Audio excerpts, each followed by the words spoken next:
pane nhau panapa toona kuti pane post inopostwa nevakomana ava vesadc yatinoona kuti pane maresponsibilities avari kutaura kuti the sadc board yes vanga vachiposta another news but pane maresponsibilities avataura taona kuti aiwa vari kungotaura zvavo but execution ndopavari kuziva vachizokondemewa nevanhu vakaita sana Nelson Chamisa nemamwe ma-institutions pamwe chete nemamwe mapresident vakaita sana Hichilema. Sandapinda masviko anobuda nyuko pana munobva subscribe like kuti on the bell icon. Tipinda paindo pavo vanobudisa this post yavanyora vachiti 44th Sadc Summit brochure. Vanyora chiti the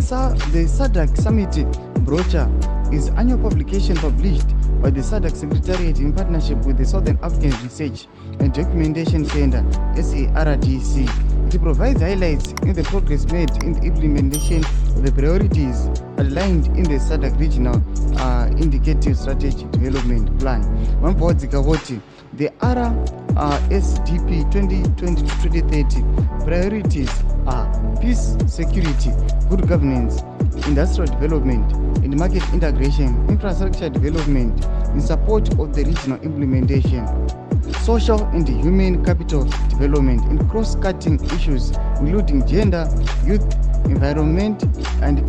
climate change and disaster risk management. Panapa tikuna vari kutaura mashuko kuti aiwa this Sadc ine ma-responsibilities ari kuyavaitaura akaita sana peace, security and good governance, but tikuna kuti munyika yeZimbabwe they are saying aiwa Sadc ine ma-responsibilities akadaro yavari kunyanya vanyora vachiti aiwa this 44th Sadc Summit brochure ine ma-responsibilities awa ekuti one to ma-member states muri kufulfiliwa ma-responsibilities avautaura vachiti industrial development, market integration, infrastructure,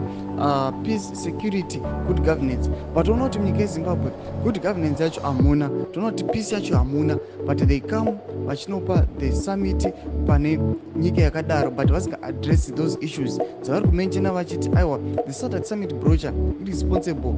yekumeka sure kuti those areas aiwa dzavhizitiwa for vanyatso kumeka sure kuti aiwa dziri kuimplementwa zvakanaka. Budze mafunguro enyu moti kudii pamusoro pemashoko anouya achiposta panapa pine comment section medu. Musangano subscribe like